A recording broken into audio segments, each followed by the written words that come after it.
Je reviens vers vous, Catherine Romagnac, toujours en suivant le fil rouge de votre échange vidéo avec Denis Piveteau. Nous arrivons à cette étape cruciale justement du rapport qu'il a produit à la demande de l'État. On vient d'en parler, le rapport qui a inspiré la réponse accompagnée pour tous et qui était intitulé « Zéro sans solution ». Et on va dire, il ne venait pas de nulle part, ce rapport.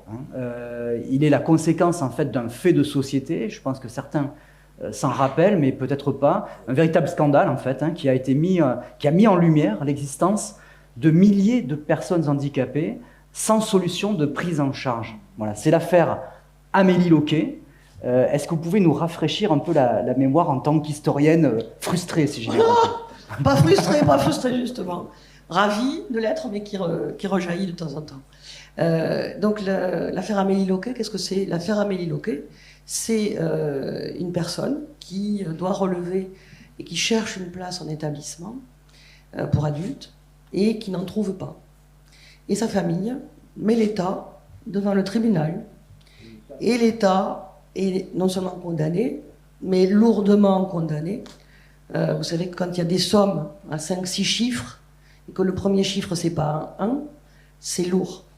Et je me souviens, moi je venais de prendre mes fonctions de direction de la MDPH, donc moi j'ai pris mes fonctions le 1er octobre 2013, et la ministre de l'époque, Madame Carlotti, est arrivée au séminaire que la CNSA organise 2 fois par an pour tous les directeurs de MDPH. C'était en décembre 2013.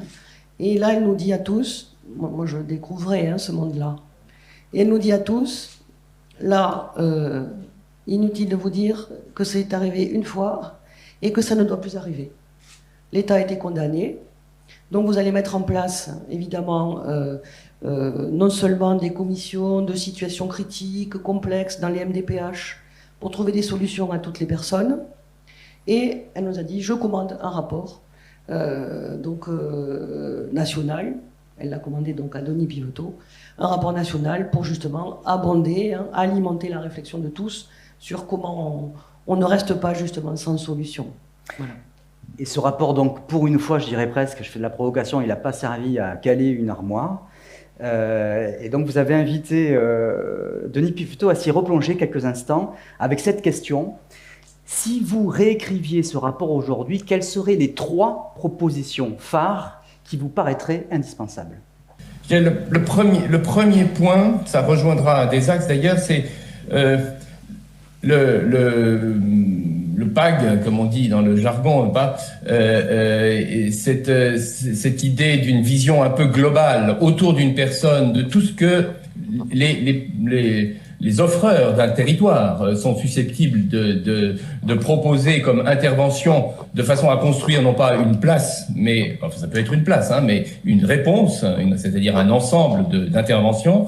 Ça devrait concerner tout le monde. On en a fait quelque chose qui ne concerne que les situations les plus tendues, au moment les plus tendus. Il faudrait que ça concerne tout le monde et si possible, pas au moment les plus tendus. Si vous voulez, l'enjeu, c'est d'avoir collectivement sur un territoire, en permanence, autant qu'il est possible, une réflexion en anticipation, en proposition, qui s'adresse à des situations sans attendre qu'elles ne deviennent fragiles en raison d'un problème dans l'environnement familial, d'une évolution de l'état de santé ou que sais-je. Bon.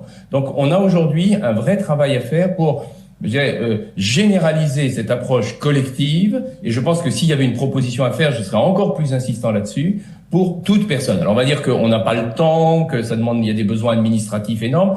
Je suis pas sûr que ce soit forcément à des agents de la MDPH d'être les assembleurs. Il faut que la MDPH puisse avoir une présence dans cette réflexion. Mais l'assembleur, ça peut être une personne choisie et définie comme telle. Vous savez, on parle beaucoup, je ne sais pas s'il y en a dans l'Aude, mais des assistants au projet de vie ou des assistants au projet et parcours de vie. Voilà, il faut avoir en permanence une réponse et des propositions et de l'anticipation. Je crois que c'est vraiment très important. La deuxième, puisque vous m'en permettez 3, la deuxième chose, je crois que ça serait,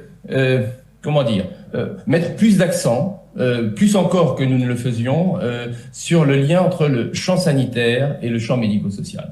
Et je trouve que on parle quelquefois des 4 spécialités vulnérables qui s'adressent à des personnes vulnérables, que sont, alors tout le monde les connaît, rééducation fonctionnelle, psychiatrie, pédopsychiatrie et gérontologie. Voilà, pour sortir un peu du champ du handicap. C'est des spécialités vulnérables parce que avec de gros problèmes de recrutement, de valorisation et déjà de reconnaissance, et qui s'adressent à des personnes vulnérables et dont le lien avec le champ médico-social est absolument fondamental. Et je trouve qu'aujourd'hui, on ne travaille pas assez l'obligation qu'il devrait y avoir de véritables conventions, mais impératives entre l'ARS, l'autorité de santé, et les conseils départementaux en charge des situations de perte d'autonomie sur ces quatre spécialités médicales, sachant que le champ médico-social et le champ sanitaire, en l'espèce, ont besoin mutuellement l'un de l'autre. C'est-à-dire que on ne pourra pas soutenir la pédopsychiatrie ou la psychiatrie s'il n'y a pas des établissements médico-sociaux en capacité d'assurer des relais chaque fois que la personne n'a plus besoin n'est plus dans une situation aiguë qui justifie une hospitalisation. Et réciproquement, les établissements médico-sociaux ne peuvent pas travailler s'il n'y a pas des équipes capables de les former, des équipes capables de se déplacer, des équipes capables de prendre le relais lorsque des situations difficiles se présentent et que une réévaluation de la situation et notamment des traitements s'impose. Voilà. Donc je crois qu'aujourd'hui, on mettrait un gros accent sur ce lien sanitaire médico-social avec des conventions notamment sur ces quatre spécialités-là qui me semblent absolument cruciales. Et puis un dernier point, c'est vous avez cité l'axe de la participation des personnes. Là, je crois qu'il faut passer à l'échelle, c'est-à-dire que dire que les personnes ont un pouvoir d'agir sur le système, ça veut dire mettre entre leurs mains les moyens de payer. Alors ça peut paraître complètement irréaliste, c'est pas de dire que on permet aux personnes elles-mêmes d'être des usagers solvables et qui ont eux-mêmes les moyens de payer, mais c'est rien d'autre que l'assurance maladie. L'assurance maladie, depuis 1945, c'est comme ça qu'elle fonctionne. Elle met entre les mains de chaque patient les moyens d'acheter le service parce qu'il sera remboursé. Et quelquefois même, il y aura un tiers payant. Donc, d'acheter le service ou le médicament ou le soin dont il a besoin. Bon. Donc, c'est le patient qui arrive avec l'argent de la collectivité. Et soit dit en passant, mais je ne veux pas anticiper sur des choses dont je voudrais parler tout à l'heure peut-être, l'assurance maladie, elle a fait une deuxième révolution intellectuelle dont on n'a pas conscience et dont on pourrait s'inspirer dans le champ social, c'est que non seulement elle a mis l'argent dans les mains du patient, mais elle a mis aussi le pouvoir d'engager cet argent dans les mains des professionnels. C'est le médecin professionnel qui décide d'engager l'argent de l'assurance maladie. C'est pas une autorité nationale ou un fonctionnaire dans un bureau.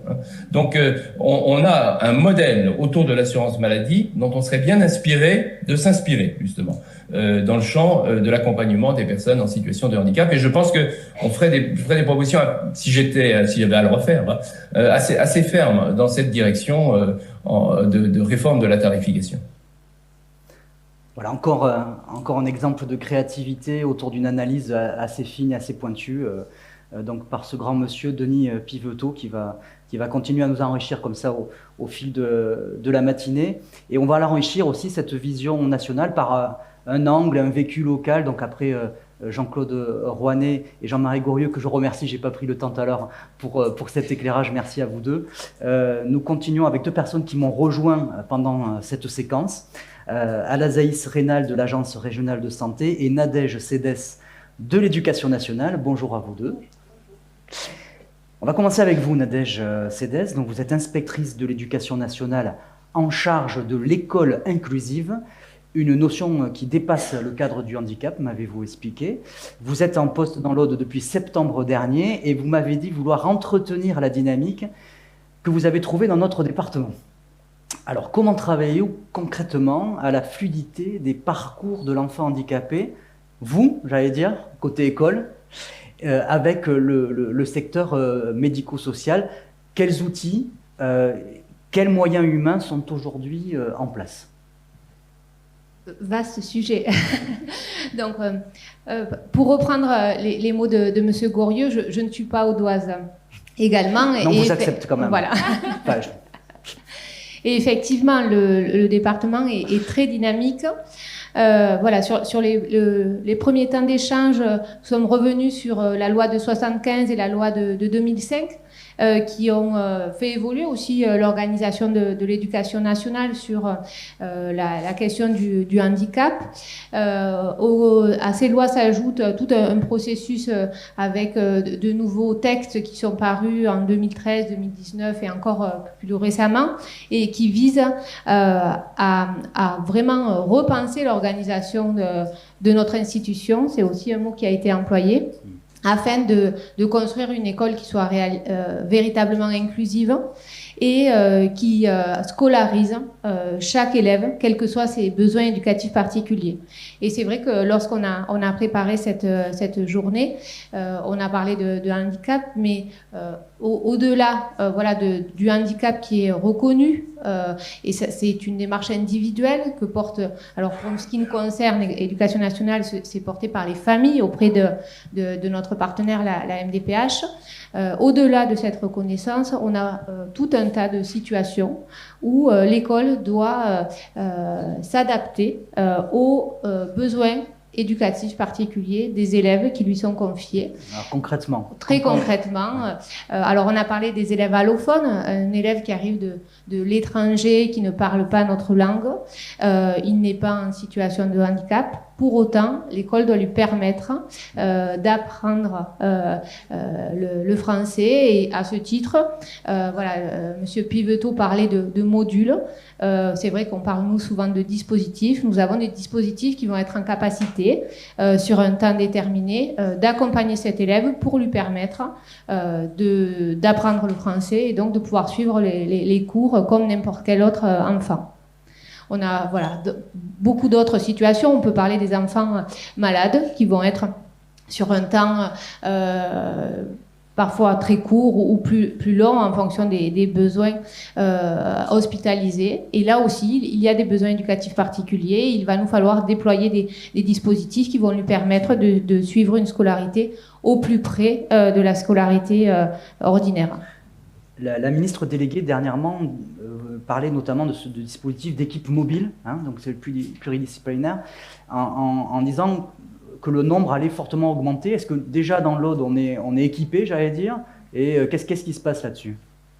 Oui, alors quand on parlait du dynamisme audois, c'est vrai que le partenariat dans le département est vraiment de qualité, et on a abordé l'exemple d'un partenariat très réussi qui vise à rapprocher l'éducation nationale et le médico-social avec des financements ARS, avec la mise en place des équipes mobiles d'appui à la scolarité. Alors des collègues sont dans la salle et elles en parleraient sûrement bien mieux que moi. Très concrètement, l'idée c'est d'accompagner un enseignant qui accueille dans sa classe un élève en situation de handicap, mais ça pourrait être un besoin éducatif particulier qui ne soit pas encore reconnu dans l'absolu. Et le but, ce n'est pas d'externaliser, le mot n'est pas très joli, mais la prise en charge de cet élève en dehors de la classe, mais que les collègues de cette équipe mobile qui est constituée d'éducateurs spécialisés, de moniteurs éducateurs, de psychologues, mais la géométrie peut être variable, cette équipe va accompagner l'enseignant dans la prise en charge de cet élève. Et donc, c'est vraiment, il n'y a pas d'intervention directe de l'équipe auprès de l'élève, où l'élève n'est pas sorti de la classe pour être pris en charge par des professionnels. On va accompagner la montée en compétences de l'enseignant, de la ESH aussi souvent, accompagner les chefs d'établissement, les directeurs d'école, pour leur permettre de prendre en charge et de favoriser une scolarisation au plus près des besoins de l'élève. Pour le moment, ça commence, ou est-ce qu'on est sur un début de massification là-dessus? Alors, sur le département, nous avons 2 équipes mobiles qui sont réparties Est-Ouest, qui sont portées par les 2 associations, l'AFDAIM et la PAJH. Et je crois qu'on est sur la 3e ou 4e année de déploiement. Donc, dès le premier texte, donc c'est la loi pour une école de la confiance de 2019 qui le crée. Les cahiers des charges sont parus en 2021 de mémoire, mais ça s'est mis en place dès la publication des textes. Merci à vous. On va arriver sur la phase de questions. Hein. On a évidemment, je pense que vous n'avez pas tout dit, loin de là. Donc avant de prendre vos questions ou témoignages dans la salle, je me tourne vers notre deuxième intervenante, Alaïs Reynal. Donc vous êtes inspectrice de l'action sanitaire et sociale à la délégation audoise de l'Agence régionale de santé, l'ARS, bien connue maintenant. Vous y êtes plus précisément responsable du pôle offre de soins et autonomie. Voilà, c'est tout bon jusque-là. Denis Piveteau parlait il y a quelques instants de mettre plus l'accent sur le lien entre le champ sanitaire et le médico-social. Il me semble que c'est justement ce à quoi vous attelez à l'ARS. Alors, où en est-on dans l'Aude sur ce renforcement du lien et quelle action concrète, en fait, hein, dans le cadre de la réponse accompagnée pour tous? Du coup, ce lien, c'est en effet une des dimensions qu'on doit poursuivre. J'en parlerai d'abord et puis après je développerai les solutions qu'on peut apporter, enfin on va dire les actions qu'on peut mener par rapport à la réponse accompagnée pour tous.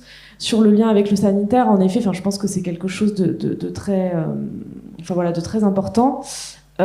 Et c'est vrai que je pense que toutes les réglementations qui ont été mises en place dans le cadre de la réponse accompagnée pour tous, malheureusement, embarquaient peut-être pas assez le champ sanitaire. Juste actuellement, donc ce que je voudrais dire, c'est que donc c'est le sanitaire et notamment donc la psychiatrie, la rééducation dont il parlait, c'est des champs qui ont aussi besoin de se renforcer en termes d'offres.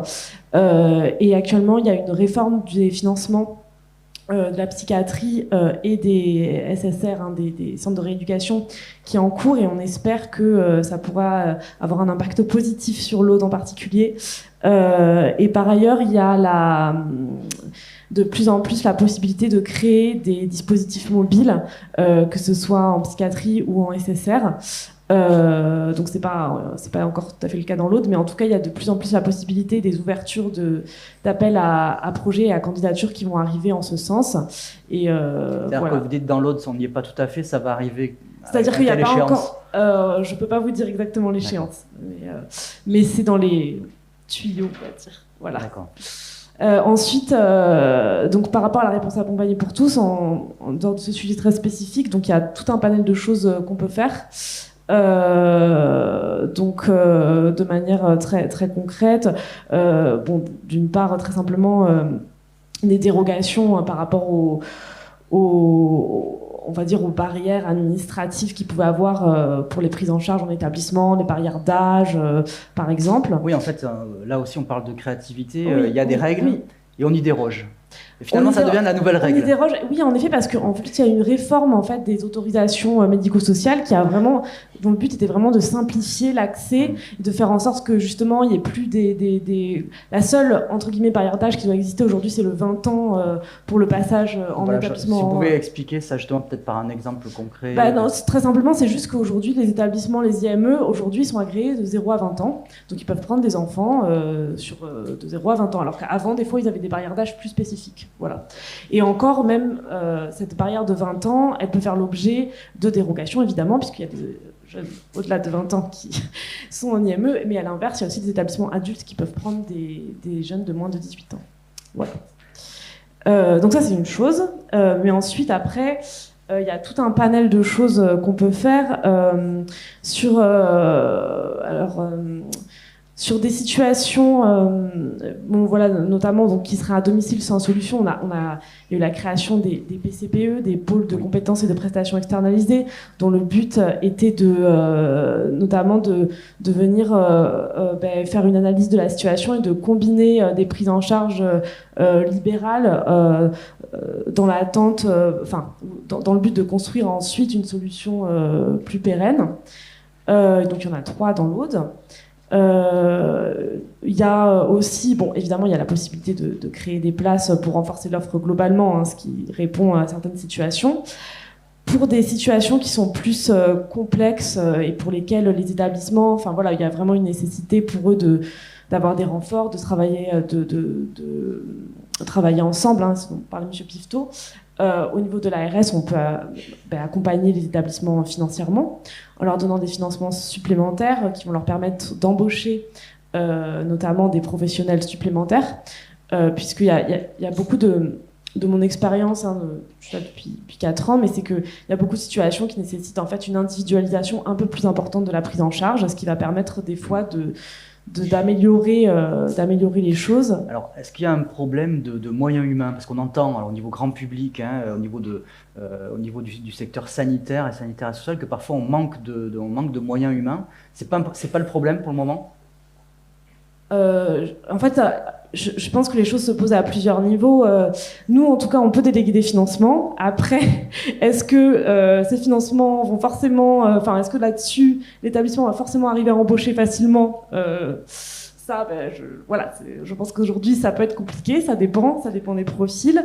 Après, globalement, est-ce qu'il manque... des moyens humains, oui, globalement, c'est sûr que par exemple, il nous manque des places, donc ces places se traduisent par des moyens humains.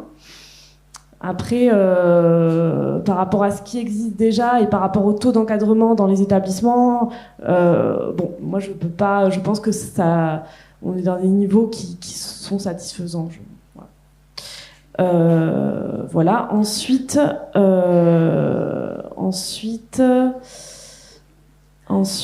oui. Donc je disais des renforts, ponctuels financiers qui permettent de renforcer l'équipe par rapport à des situations données. On peut évidemment aussi aider les équipes en finançant des formations, des groupes d'analyse de la pratique, etc. Ce qui permet de renforcer globalement l'équipe de l'établissement. Et ensuite, il y a la création également de dispositifs dédiés. Bon, je parlais des PCPE avant, mais il y a aussi la création de dispositifs visant à prendre en charge des situations qui seraient vraiment très très compliquées, pour lesquelles en effet il faudrait un taux d'encadrement très important, et pour lesquels en fait on crée vraiment des dispositifs ad hoc pérennes et dans lesquels même si on essaye de faire en sorte que ce soit des espaces tremplins où les personnes ne restent pas forcément toute leur vie, dans l'idée que la situation va s'améliorer et qu'elles vont pouvoir partir sur une prise en charge, on va dire, plus classique. On a quand même créé, donc notamment en Occitanie, il y a une unité résidentielle autisme qui existe, qui est créée en Haute-Garonne et qui vise à prendre en charge des situations de personnes autistes qui sont très complexes, avec beaucoup de violence, et qui peuvent mettre en difficulté les équipes dans des établissements, on va dire, financés de manière classique. Et là, c'est vraiment des unités qui sont avec des taux d'encadrement très importants, et des toutes petites unités aussi de 6 places maximum qui permettent une prise en charge qui est très individualisée, avec beaucoup d'accompagnement. Donc il y en a une en Haute-Garonne, et normalement il est prévu qu'il y en ait 4 au total en Occitanie, et ce sont des unités qui ont une vocation interdépartementale. Très bien. Merci. On voit donc cette agilité, cette adaptabilité avec, on a des marges de progression, on l'a entendu. Des questions, des témoignages dans la salle, c'est le moment. Voilà, on peut commencer à avoir ce côté participatif dont on parlait, qui se met en œuvre dès à présent. Alors, c'est toujours la première prise de parole qui est la plus périlleuse. Qui va oser? Voilà, il n'y a pas de question ni pour Nadège Cédès côté éducation nationale ou Alazaïs Rénal côté ARS. Moi, j'ai peut-être pour rebondir sur le côté... une question là-bas. Oui. Si vous pouvez vous présenter chaque fois, s'il vous plaît. Bonjour, donc je suis Célia Herlich, je viens du département de l'Hérault. Et on est la cellule de la réponse accompagnée pour tous de ce département-là. Donc, je ne sais pas si vous rencontrez également cette problématique, mais avec l'arrivée des PCPE et la réponse accompagnée pour tous, on travaille de plus en plus avec des libéraux, vous l'avez dit, mais bien au-delà d'avec le PCPE. Et pour nous, ça a des avantages et des inconvénients. Des avantages certains de pouvoir répondre aux nombreuses situations sans aucune piste de solution institutionnelle, avec une grande adaptabilité. Des inconvénients avec une difficulté à valider les compétences ou faire valider la réalité des compétences des professionnels libéraux d'une part. Et puis on voit aussi s'installer des prises en charge à 2 vitesses, les familles qui ont les moyens et les familles qui ne les ont pas. Et en tant que professionnel du service public, je vois cette dérive et ça me fait peur. Ça me fait peur à l'école avec des accompagnants individuels que les familles financent quand elles le peuvent, quand il n'y en a pas assez à l'éducation nationale de la même manière. Enfin, on voit cette dérive petit à petit. Je voulais savoir si vous rencontrez la même problématique dans l'Aude et s'il y a des remontées au national pour permettre d'adapter l'offre médico-sociale et revenir un petit peu en arrière? Alors, moi, j'ai pas eu de... Enfin, bon, peut-être les porteurs des PCPE en parleraient mieux, mais pour moi, tout ce qui passe par les libéraux peut être financé par la PCH. Dans le cadre du PCPE, il y a des prises en charge, mais qui peuvent être financées directement par le PCPE, hein, y compris... Enfin, le PCPE peut financer des prestations aussi d'éducateurs, par exemple. Voilà, j'ai pas. Bon, je crois qu'après il y a peut-être Monsieur Tosi qui, voilà, qui s'occupe d'un PCPE dans la salle, donc peut-être pourra-t-il en parler. Juste hors PCPE, la PCH est loin de prendre en charge le tarif horaire d'un éducateur libéral. Voilà. Après, je pense, enfin, je sais pas. Peut-être que le département de l'Aude est aussi un peu. C'est un département très pauvre, mais qui est peut-être plus homogène socialement que l'Hérault, et où du coup il y a peut-être on voit peut-être moins de différences en termes de niveau de revenus. Voilà, c'est ce que peut-être je peux dire, puisque du coup c'est moins des choses qui m'ont été rapportées.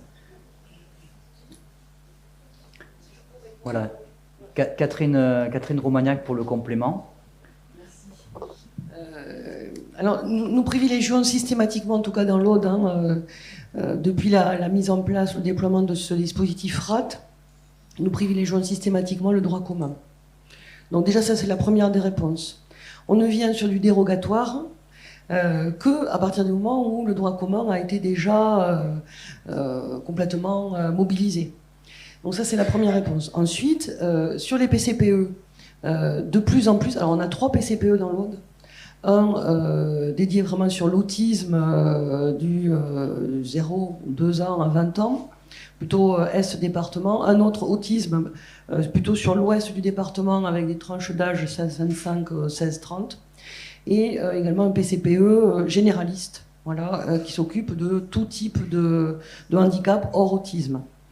Et de plus en plus, là, depuis maintenant à peu près une année, on mobilise davantage le PCPE généraliste pour accompagner toute personne, donc quel que soit son revenu. On les mobilise donc pour aider, accompagner toutes les personnes qui sont en recherche de solutions, y compris sur les autres départements. Donc le PCPE est porté par l'USAP et vraiment il vient accompagner les familles dans ce cadre-là, dans la recherche d'établissements adaptés. Ils deviennent hyper experts. D'ailleurs, on a un représentant, Daniel Fay, qui est par là aussi, ils deviennent hyper experts sur la question comment on recherche un établissement. On utilise bien sûr Via Trajectoire, qui est un logiciel de recherche pour les établissements. Experts de comment on définit le besoin de la personne, comment on peut répondre aussi en termes de projet de l'établissement concerné. Donc, ils nous aident énormément, mais ils accompagnent toute famille. On ne s'occupe pas de savoir quelles sont les ressources. Donc, ils les accompagnent dans cette recherche d'emploi. Ils les accompagnent également dans les 3 PCPE, dans le fait de pouvoir financer du libéral. Donc là, c'est la même chose. On a également des PCO. On a également plateforme de coordination et d'orientation, pour poser un diagnostic rapide et le plus précoce possible sur l'autisme, et également pour diligenter pendant 18 mois des prises en charge. Donc on travaille avec les PCO, on travaille aussi avec la CPAM, puisque la question de financer toujours en mobilisant le droit commun, eh bien, on voit aussi avec la CPAM comment elle peut financer tel ou tel type de diagnostic ou de prise en charge. Bon, on a plusieurs, je pourrais en discuter pendant encore un grand moment. La dérive, on a une situation beaucoup plus homogène, je dirais, sur le département de l'Aude. Et cette dérive, à cet instant en tout cas, on ne l'a pas repérée. À partir du moment où on la repérerait, on y serait très vigilant. Merci en tout cas de cette intervention. Merci pour ce complément, Catherine Romagnac. On pourrait dire aussi que comme la MDPH est très efficace ici pour délivrer les droits rapidement, il y a peut-être moins de blocage aussi pour avoir l'AEH, etc. Voilà. Est-ce qu'il y a une autre question dans la salle? Il y en a une au fond, ça sera la dernière pour cette séquence. Après, Rappelez-vous, donc il y a les ateliers cet après-midi, bien entendu, où vous pourrez être plus en profondeur dans les propositions. Oui, bonjour, Didier Deveau, je suis le représentant du comité sport adapté de l'Aude. Et je pense que dans cette matinée, jusqu'à maintenant, on n'a pas parlé du milieu associatif, qui peut être un milieu intéressant pour les personnes en situation de handicap, notamment donc le sport adapté que je représente. Et je ne sais pas s'il y a un représentant d'Handisport ici, dans la salle, mais je plaide aussi pour la pratique d'activités physiques et sportives, et le milieu associatif est là aussi pour accompagner ces personnes. Et je m'adresserai aussi à Madame Rénal au niveau de l'ARS, où nous passons des contrats entre la Ligue Occitanie Sport Adapté et l'ARS sur des contrats pluriannuels, ce qu'on appelle des CEPOM, c'est-à-dire que la mise en place de projets d'activités physiques au sein des établissements spécialisés, et notamment les EHPAD, enfin pas EHPAD, mais ex-CAT, là. Les ESAT, voilà, chercher, excusez-moi. Bon, voilà, c'était tout simplement une remarque et un moyen qui me semble intéressant pour les personnes en situation de handicap. Oui, oui, bien sûr. Non, mais je suis au courant puisque du coup, on a pu travailler notamment pour que cette prestation puisse bénéficier à un ESAT l'année dernière. C'était un ESAT de la PHJH qui a pu bénéficier de ce programme et avoir un vrai programme de sport adapté pour ses usagers. Très bien. Et je pense que ces actions continues vont pouvoir bénéficier à d'autres établissements, je l'espère. Merci à vous deux.